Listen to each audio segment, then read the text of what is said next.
NAB اور برطانوی company Broad sheet LLC کے درمیان کئی سال سے جاری تنازع میں اہم موڑ آ گیا ہے۔ برطانیہ میں پاکستانی ہائی کمیشن نے نیب کی جانب سے براڈ شیٹ LLC کو $28.7 ملین یعنی 4 ارب 58 کروڑ روپے جرمانہ ادا کر دیا ہے۔ دا نیوز میں شائع ہونے والی مرزا علی شاہ اور عبدالقیوم صدیقی کی خبر کے مطابق 17 دسمبر 2020 کو لندن ہائی کورٹ نے براڈ شیٹ LLC کے حق میں فیصلہ دیا تھا اور پاکستانی ہائی کمیشن کے اکاؤنٹ سے جرمانے کی رقم وصول کرنے کا حکم دیا تھا، جس کے بعد یہ پیشرفت سامنے آئی ہے۔ اہم بات یہ ہے کہ جرمانے کے علاوہ نیب کو براڈ شیٹ کے خلاف کیس لڑنے والی لا فرم کی فیس بھی ادا کرنا پڑے گی، جسے شامل کرنے کے بعد مجموعی رقم تقریباً $45 ملین یعنی 7 ارب 18 کروڑ روپے تک پہنچ جائے گی۔ یعنی قومی خزانے کو اربوں روپے کا نقصان اٹھانا پڑے گا، اور وہ بھی ایک ایسے معاہدے کی وجہ سے جس کے نتیجے میں 1 روپیہ بھی ریکور نہیں ہوا۔ سابق صدر پرویز مشرف کے دور میں نیب کی جانب سے براڈ شیٹ LLC کی خدمات حاصل کی گئی تھی اور اس کمپنی کو 200 سے زائد پاکستانیوں کے برطانیہ اور امریکہ میں خفیہ اثاثوں کا پتہ چلانے کا ٹاسک دیا گیا تھا، جس میں آصف علی زرداری، نواز شریف، بینظیر بھٹو سمیت کئی اہم شخصیات شامل تھیں۔ مگر مبینہ طور پر براڈ شیٹ LLC کسی کے بھی اثاثے معلوم کرنے میں ناکام رہی، جس کے بعد نیب نے 2003 میں یہ معاہدہ ہی ختم کر دیا اور ایک تنازع کا آغاز ہو گیا۔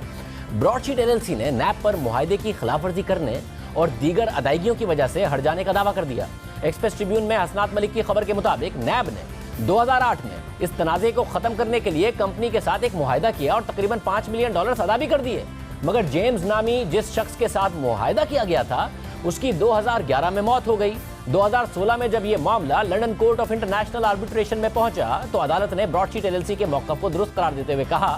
کہ جیمز کو 2008 میں کمپنی کی جانب سے ایسا کوئی معاہدہ کرنے کا اختیار ہی نہیں تھا۔ تاہم نیب نے اس معاہدے کی کوئی انکوائری ہی نہیں کی جس میں مبینہ طور پر پاکستانی قوم کے $5 ملین ادا کر دیے گئے نقصان کر دیا گیا، جبکہ قانونی ماہرین کی رائے ہے کہ اس مبینہ جعلی معاہدے کی وجہ سے عدالت نے پاکستان پر کئی ملین ڈالرز کا جرمانہ بھی عائد کیا۔ اس کے بعد دسمبر 2018 میں اسی عدالت نے براڈ شیٹ LLC کے حق میں فیصلہ دیا اور نیب کو حکم دیا کہ برطانوی کمپنی کو $20 ملین کی ادائیگی کی جائے، مگر جب حکومت پاکستان کی جانب سے جرمانہ ادا نہیں کیا گیا تو براڈ شیٹ LLC نے گزشتہ سال لندن ہائی کورٹ میں درخواست دائر کر دی اور پھر گزشتہ ماہ عدالتی حکم سامنے آیا کہ پاکستانی ہائی کمیشن کے بینک اکاؤنٹ سے